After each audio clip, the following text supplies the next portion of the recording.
What up, where is your boy JusRzd? And last night, actually, the brand new season 3 of Bel-Air dropped on Peacock. So you know your boy had to do a review. I've only seen the first episode, so we only talk about the first episode. Anybody that knows me knows I am a huge fan of the Fresh Prince of Bel-Air sitcom. It's my favorite sitcom of all time. What are we talking about? Anyway, so I immediately when the show dropped, I was skeptical because I'm like, how y'all gonna turn one of the greatest sitcoms of all time into a dramatic series? But after watching the first 2 seasons with Wifey, bruh, locked all the way in. Locked all the way in. And I'm not gonna hold you. It's a phenomenal show. The acting, the casting, the storylines, the plot lines, everything that they've put into place, the different plot lines that they've taken from the show and just added more depth surrounding it. Super dope the way that they've taken on this challenge of turning this show into a dramatic series. Phenomenal. Chef's kiss. But y'all not here for that. y'all wanna talk about this episode 1 of season 3. Now I'm gonna do it a little differently because normally I go in sequential order when I'm reviewing series. I talk about what happened from the beginning to end. But because this particular series is very character driven, I'ma just do each storyline based on each character. So we're gonna start with Carlton because he had one of the biggest and shocking arcs of season 2, where he was struggling with drugs, struggling with relationships, struggling just in general with a lot of things going on, and the way he coped with life was turning to drugs, turning to alcohol, and that put him in a lot of bad spots. He was lying to friends, lying to family, and just snapping on his siblings. And he ended up confessing how much of a fraud he was and that he was a drug addict and checking himself into rehab at the end of season 2. And so season 3 picks up with him giving a speech on, it looks like a closing day of rehab when everybody's getting ready to go home. And you see him packing his things, and then a young lady comes in, and you can tell they have some chemistry. You can tell they vibing a little bit, and things start to get a little heated in an intimate way. But his parents and Will end up showing up before it could escalate even further. And they end up taking Carlton back home. They try to have like a family dinner with him. Kind of goes south because Aunt Viv, Uncle Phil, and Ashley are kind of like on the fence with everything. Of course, Hillary and Will are super happy to see Carlton, happy that he's back, and just happy to see him. Ashley ain't here for none of it. She still fell away after he hemmed her up in season 2, which she has every right to feel that way because he was big tripping.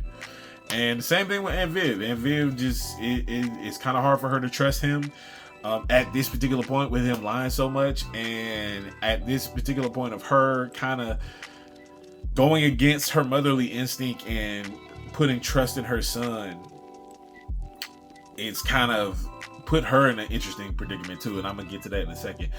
But to see his arc and his journey in this first episode is actually pretty interesting. He comes back home. He ends up because of his confession and because of his struggle with drugs and him checking himself into rehab and it being such a public display, he ends up losing out on a Princeton interview, and he's wanted to go to Princeton forever. And he ends up losing out on a Princeton interview. And Will tries to comfort him and console him, and Hillary tries to comfort him and console him, and Aunt Viv even tries to comfort and console him. And it just wasn't working. Him and Uncle Phil had a nice good moment.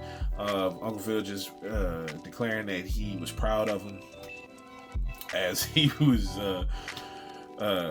just declaring that he was proud of him. He understands that the journey is tough and the journey is hard, but he's proud of the progress that he's making. And they had a Juneteenth celebration at a country club, and Carlton invited the young lady from rehab, and unfortunately the young lady from rehab had a conversation with Aunt Viv, and that joint went south quick. And Aunt Viv was being kind of rude. I ain't gonna hold you, she was being kind of rude, but she had valid concerns. She was trying to protect her son, so I ain't necessarily mad at it as a person with 3 sons myself, but it was kind of rude. But so he ends up trying to have a conversation with Aunt Viv later on that night, and that ends up going south. And that's when Aunt Viv kind of confesses, like, look, it's not even about me trusting you at this point, it's about me trusting myself. I can't even trust myself anymore because I had so much motherly instinct and motherly radar going off in my head that I pushed to the side because I wanted to believe you. And I was like, dang, that's heavy, low key. Like, as a parent, that's heavy, bro. Like, that's a lot. So he just kind of took that to the face and was just like, well. It was interesting. He even helped while they were at the Juneteenth celebration. He even tried to vouch for Will with the program that Will was trying to get in. And by the end of the night at the Juneteenth celebration, him and Will actually ended up getting in that program, and Carlton wasn't even trying to get in that program, but they ended up getting into that program. It was like a black business internship. And the way the episode ends, it ends with Carlton and Will kind of riding off in the sunset, or riding off in the summer, with pretty much new opportunities and new ventures to try to forge their own path and start their own business and start this internship. And Carlton's arc in this episode was actually really, really good. He apologized to Ashley for his wrongdoing, and he understands that it's going to take some time for him to build back trust in all the relationships that he's had. And it was just dope to see him just take accountability and just kind of, even though he was struggling throughout this entire episode, because it's hard. It's hard when what you used to use to cope, you can't use that no more, or you're trying not to use that anymore. So it's difficult, but he was definitely trying his hardest. Will had an interesting arc this episode as well. He started out at the country club, making out with Lisa while she was on break. I'm like, come on, bro, y'all, let the girl go back to work. And then he ends up letting her go back to work. He ends up running into Vic Mensa, who's supposed to be like some type of businessman that's also either a representative of MMA fighters, or he's supposed to be an MMA fighter himself. And but he's also a businessman, and he's into just different things. And Will just let him know, he was like, yo, I really look up to you, and I want to be well-rounded like you are. And he was just like, I'm really trying to get into your program. And of course, throughout the episode, like I said, Will excited to have Carlton home. Him and Carlton go out to eat at a restaurant, and like a little fast food joint, and they're talking, they're just catching up each other on what has been happening since Carlton's been in rehab and since Will has been in the real world. And as they go to get their food, out steps Lou Smith, Will's father, and played by Marlon Wayans. Shout out to Marlon, he be acting. But and Will's super apprehensive at the meeting. Lou tries to step to him respectfully, but Will's like, yo, chill, and kind of walks away. And then the next scene, we see Will just chopping it up with Uncle Phil and Jeffrey and Aunt Viv, and just like, yo, according to Will's mother, Lou never left after his meeting in season 2 when he came through to speak to Will. He actually never left LA, but he also has been here the whole time since that last meeting, and they had a huge fight, and he has not reached out to Will since that huge fight. And so of course that has Will just all in his head, wondering why he hasn't reached out to him if he's been here the whole time. I already grew up for 15 to 16 years without you being there, and now you're here in the same city as me, and you're not even reaching out. Like, it's just a lot of emotions going through Will's head, to the point where it's messing him up in his daily life and his practice and trying to play basketball. And because it's messing him up trying to play basketball, his practice ends up running long, and with the practice running long, he ends up missing the interview to get into the internship that he wanted with Vic Mensa. So all these doors are starting to close in his face. And he's getting ready for a basketball tournament, and he's just super flustered, and he doesn't want to talk about it with his coach. So he ends up talking about it. With Uncle Phil. and Jeffrey and Viv and them, and then he ends up actually finding out where Lou works at, which is a barbershop somewhere in the area of LA, and he ends up pulling up on Lou and kind of confronts him, and they have an interesting dialogue. Lou admitted that his mom wasn't right the first time that they met, which is why the conversation escalated to where it didn't need to be, and Will tried to be vulnerable. He tried to hear him out. He tried to be vulnerable and share a little bit of his dreams and plans. Lou kind of laughed him off because in Lou's mind, he came up in an era where athletics was the only way you could get out and achieve success outside of the neighborhood. And Will is in a time and age where there's a lot of opportunities outside of athletics. And even in athletics, on the business side, where you could actually have opportunities to flourish and be successful.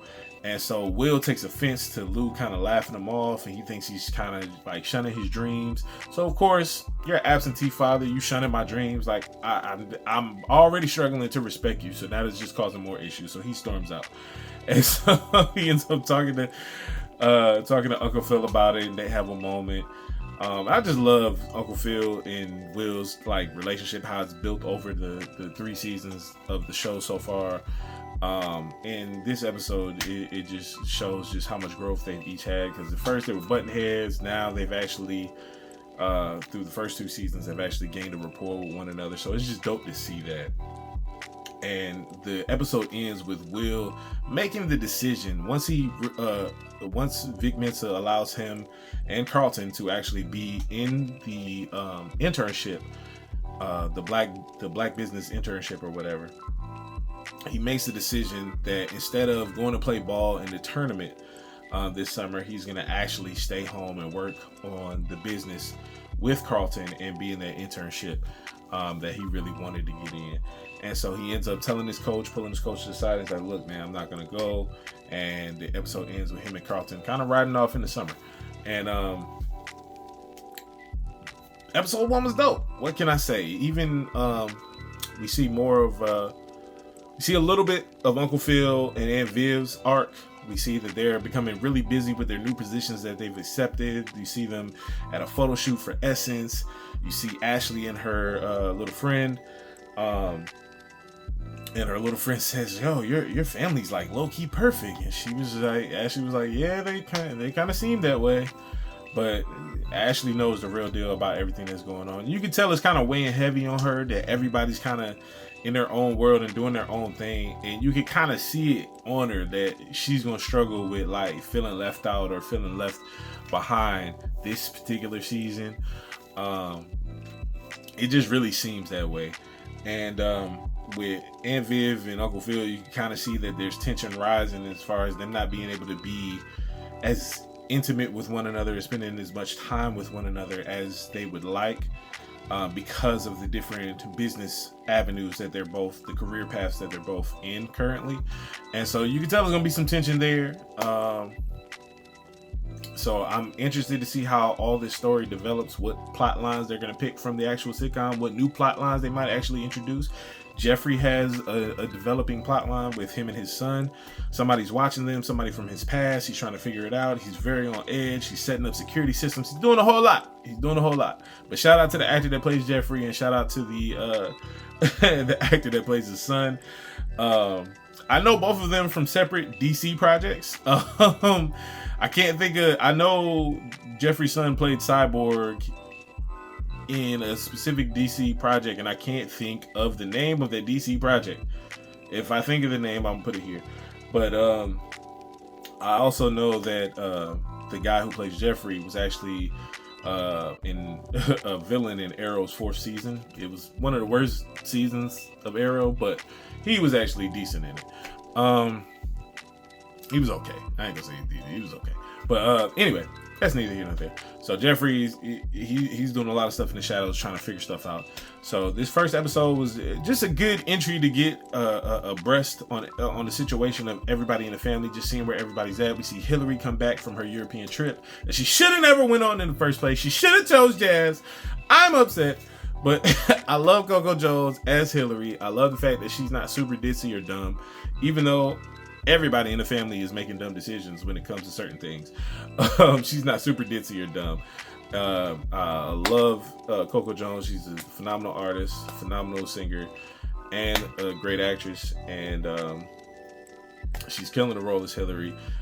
She ends up at the Juneteenth. She ends up at the Juneteenth celebration, and she sees Jazz, and they have a conversation. And Jazz kind of tells her about herself. He's just like, "Look, man, you a runner, you a track star. Like, you run away when it gets hard, like legit." And then just kind of walks off on her.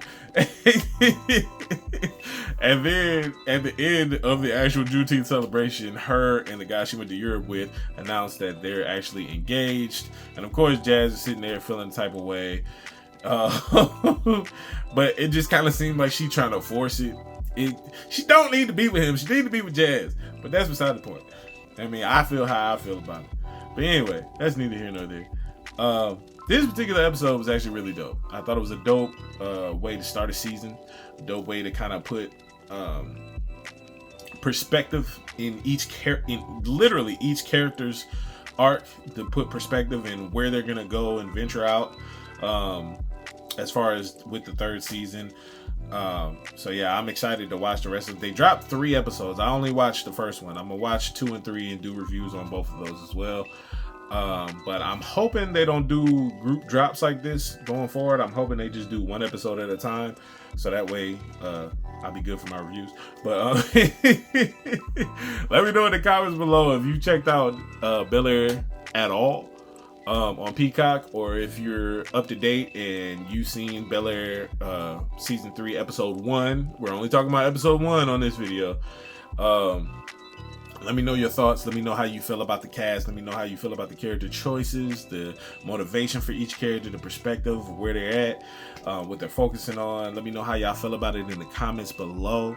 And don't forget to like the video. Don't forget to share the video. And don't forget to subscribe to the channel. Hit that notification bell so you can be notified anytime we drop a new video. We're going to be doing weekly reviews on Bel-Air, so stay tuned and stay tapped in. And don't forget, it's FreeSoul to the show free. Let's get it.